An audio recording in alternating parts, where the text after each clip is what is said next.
And Richmond has a darn good face-off man in Jared Chinoy, the senior from Fort Lauderdale. North Carolina may have a first-team All-American in Brady Wambach, who wins the opening draw for the Tar Heels. UNC back in the NCAA tournament for the first time since 2021, when they made a run to championship weekend. They might be the seeded team, but Richmond, Quint, has been a popular upset pick for a lot of the prognosticators. Joe Bresci, head coach of North Carolina, using that this week as motivation for his Tar Heels, saying everybody's picking Richmond.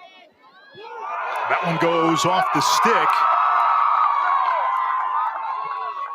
And Tommy Stull picks it up. One thing Richmond has done so well, they cause turnovers amongst the nation's best in that category after Ty English coughed it up. And now the Spiders go on attack. As Quint mentioned, 8 straight wins. This is Dan Shamati's best team that he's had in 12 seasons. A senior class that he said is on a mission. 7 in red is Joe Sheridan. He was the MVP of the A-10 championship. Serpents around the crease. Carolina led by its no-name defense. Prohashka, Ashheim, and Salucci never started a game before this year, but it's been one of the top units. Good look here. Little John save. Michael Gianfrancaro, the Princeton transfer, gets the first big save of this game. And now Carolina will set up the clear. Richmond known for their ability to feed the inside crease area, and that was a gorgeous skip pass and a good start for Gio between the pipes for the Tar Heels. Gio has not been hot lately. That maybe triggers him in the right direction. Carolina goes to work on offense. James Matten, 7 in white, defended by Mitchell Dunham. Was chosen in the 3rd round of the PLL draft on Tuesday, 17 in red. Now Ryan Levy, 14 in white. He'll be shooting on his childhood friend, Zach Vigu, today. Owen Duffy just 1 for his last 23, defended by Hunter Smith, using the pick. His pass tipped. Richmond's so good in those passing lanes. And Quint, one thing they do well, they don't give up a ton of shots. Now a transition opportunity the other way. 5 in red is the quarterback of the offense, Aiden O'Neal, A-10 Offensive Player of the Year. Tell you, they recognize tempo really well, Anish, this team in red. When it's there and they want to run, they go for it. They're aggressive. They'll also play it in the sub game, as you see right now. But then once they're in their settled sets, I would label them as being extremely patient. They're not afraid to go deep into the shot clock. Second midfield on, Alpaw 13, Picard 11, and Gavin Creo at invert option number 10. Here's Picard. His shot stopped. Gianfrancaro 2 for 2. Quick outlet up ahead. Carolina still looking for its first shot. Here comes Matten toward the crease, and the Tar Heels, I believe, are on the board. They are. The goal counts. Matten stayed out of the crease, and it's 1-0 UNC.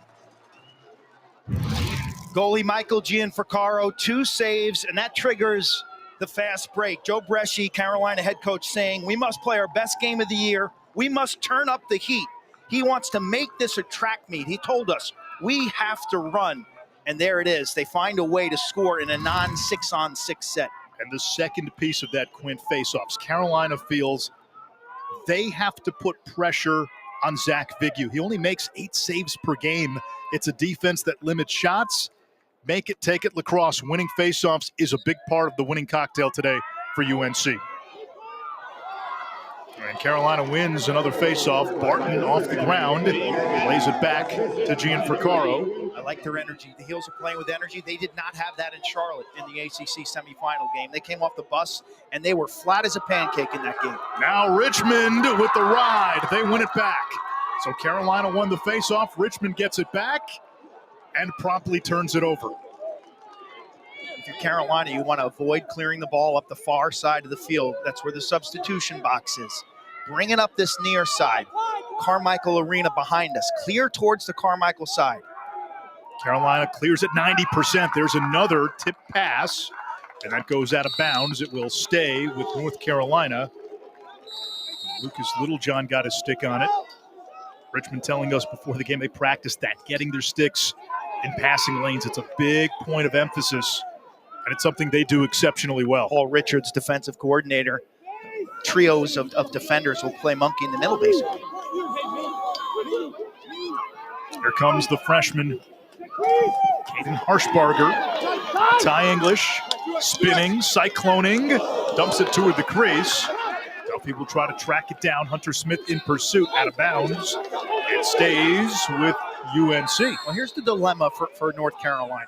If Owen Duffy's only practicing 30% of the week and Dom Petramala 50%, who else is going to step up? That has been the question most of the season for Carolina. Who's the third musketeer? Duffy playing hangman, shot clock at 10. Shot clock now into single digits. Duffy against Smith, inside roll's not there. Vigu got a piece. It will stay with UNC on a shot out of bounds. Closest to the ball, where and when it goes out, awarded possession, and that also means it's a shot clock reset because the goalie got a piece of it. Huge break and great hustle by Carolina to win that run out. Now they get a fresh clock. This is disastrous for a tired defense. Here comes English, trying to feed inside, intended for Harshbarger, a turnover, and Richmond gets it back. You see the Spider defense, they like to pack it in. Number 2 rated scoring defense in the country. You'll see a man scheme. You'll see a zone scheme. When they're in their man scheme, they'll slide and double team from the crease. They are very buttoned up defensively. 4 turnovers already for North Carolina. Here comes Sheridan, a 4.0 student in molecular biology, 7 in red. Merklinger, 42 in red. He's their energy guy. A-10 midfielder of the year. When he scores, Dan Chamati says the team feeds off of it. O'Neal now defended by Ashheim. Over to the wing, shot by Olsen, stopped by Gianfrancaro, who's 3 for 3. These are just good shots. They're not great shots. And it's got to be on the mind of head coach Dan Chamati. They're kind of settling right now.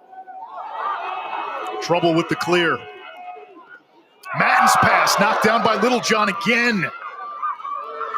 And Richmond able to win it back. Unsettled opportunity.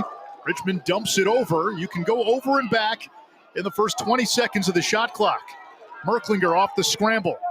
On a bounce, O'Neal can't handle the pass. Vacuumed by Ashheim. So Richmond a little sloppy. A little shaky, right? A little antsy with the ball. They're awesome on ground balls, Anish. These guys in red hustle, they scrap, and they can get loose balls. But they're not being judicious with the ball after the ground ball win. Dan Chamati telling us this is the best ground ball team he has had.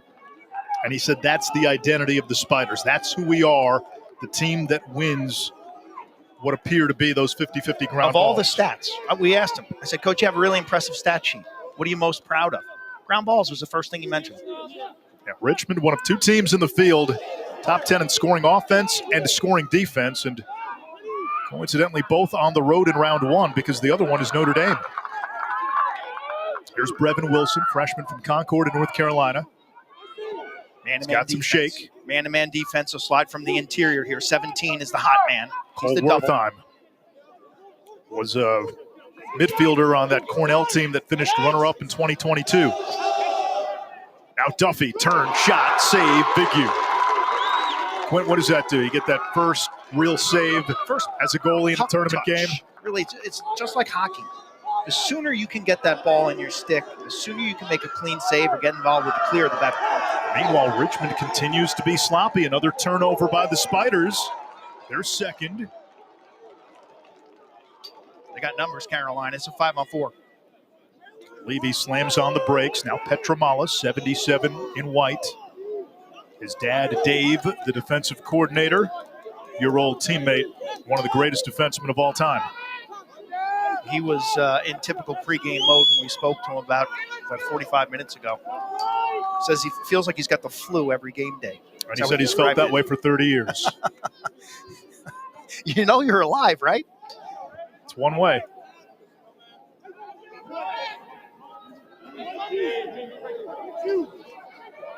Here comes English. Big weekend for his family. Brother Sam Plays for Syracuse against Harvard tomorrow. Now Suchek, one in white, one of two freshmen on this first midfield line, along with the man who's got the ball now, Harshbarger. Both five-star recruits.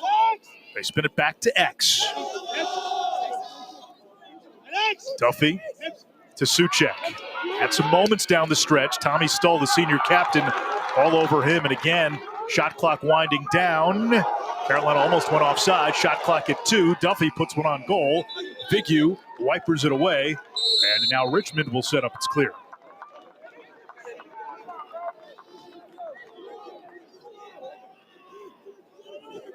Carolina's ride against Richmond's clear. Something to watch today. Carolina's got a pretty good ride. Richmond number 2 in clearing. And again, the Spiders turn it over. They just need to get to this first TV timeout down, with the score relatively respectable, down 1-0. This is a huge break for Richmond. They are in a funk in terms of handling the ball right now. A timeout with 5:29 to go in the opening quarter here in Chapel Hill. The first of 8 games over the next 2 days.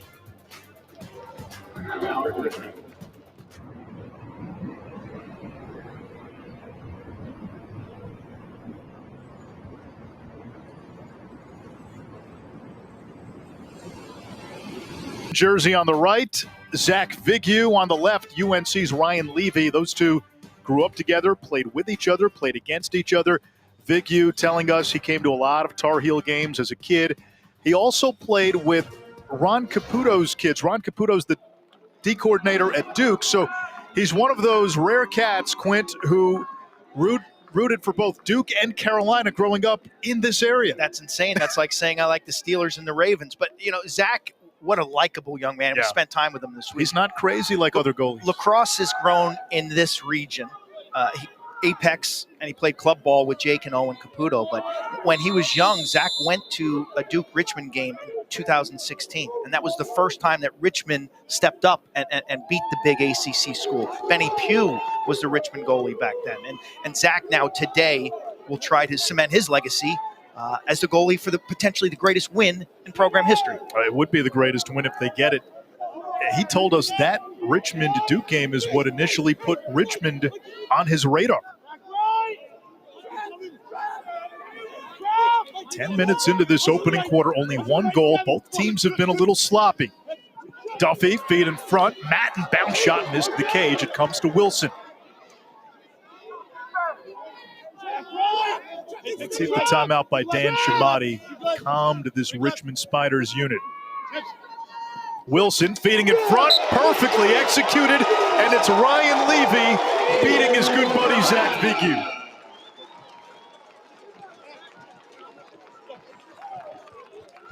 Carolina goes to the invert set off the stoppage. Brevin Wilson, you look at his jitterbug quickness, right to left, right to left. Levy mirrors him. So as Wilson comes towards the camera here, Levy cuts away from the sliding defender. He cuts to space. Ryan Levy, who grew up right here in Chapel Hill. His mom's the head coach of the North Carolina women's program, who plays tomorrow. And a good start off the timeout. Carolina strikes. A big thing for Carolina. Can they get production from players other than Duffy and Petramala? The 2 goals so far from Matten and Levy. Wambach wins another faceoff. He is the nephew of the soccer great, Abby Wambach. Mia Hamm, by the way, teammates of Mia Hamm, right? Is in attendance today, along with Nomar Garcia-Parra. We saw them earlier. Crazy day on campus. Graduation. Multiple schools, graduations. And Mia Hamm's going to be the commencement speaker. You're going to rope off Franklin Street tonight for you, Nish? I'm heading home, but maybe for you. Petramala off the feed from Duffy. 8-7-7. Cash now.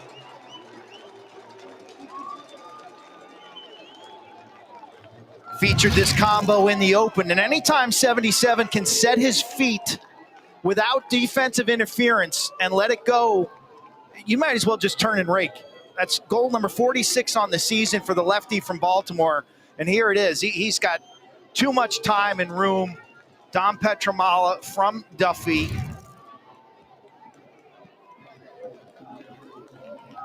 A 2-goal blitz in the span of 31 seconds. Petramala, 46 goals now on the season, tops in the ACC. Wambach won the faceoff, but gives it up. Quint, it's been a while since Richmond has had a possession that's translated to a shot. Yeah, Wambach is going to be ultimately a major issue for Richmond to deal with. Their faceoff. They have not won a faceoff yet. They'll get this possession, but Wambach won the faceoff before he turned it over. They only have 3 shots in this first quarter. This was a Richmond team that outshot its opponents 83-51 in the A10 tournament over 2 games.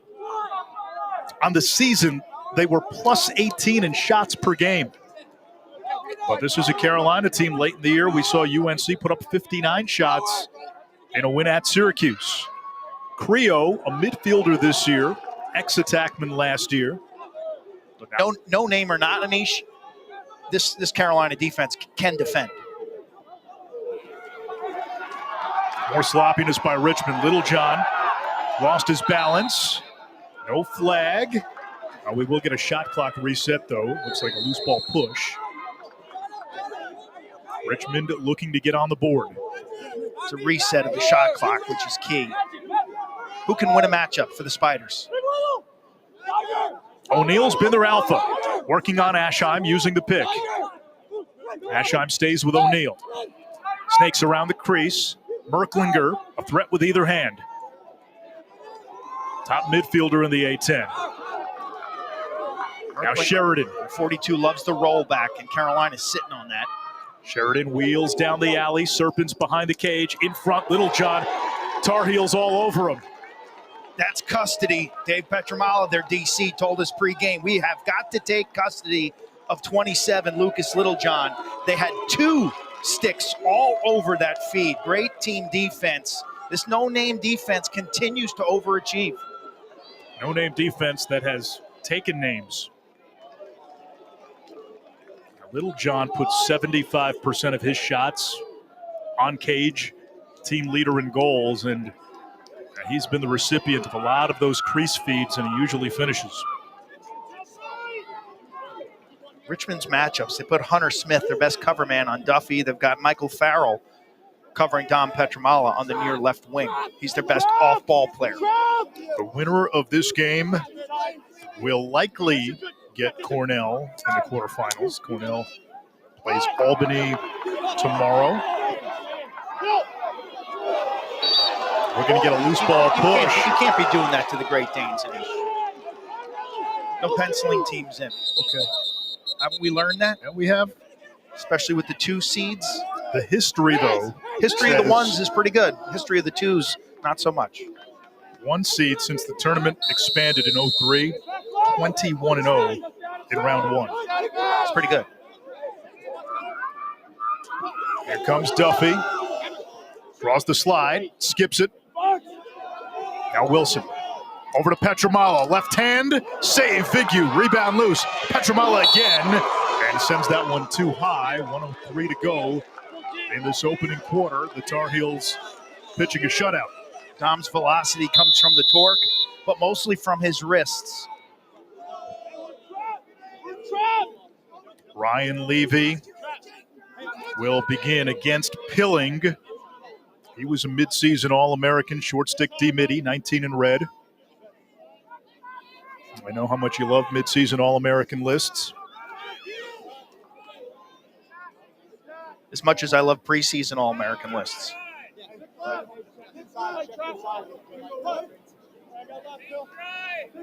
About a 5-second differential between game clock and shot clock. Levy's got one of the 3 Carolina goals. Working on Pilling. Sends it up top from the wing. Shot by Wilson. It's saved. Ball is loose. Final 15 seconds. Vigu has it. Push it. Pilling can't handle the pass. It rolls out of bounds. Plenty of time for Carolina. A chance for Carolina with 7.1. It's a good save by Vigu. Low-to-low release. There was no change of level. He honored what he saw from the shooter, and he was telling us that 5-hole move straight down with his top hand. Here comes Duffy. Final seconds. Duffy maneuvering. His pass knocked down. Petramala puts one on Cage, and that got Smith on the leg as time expires. Richmond, only 3 shots in the opening 15 minutes.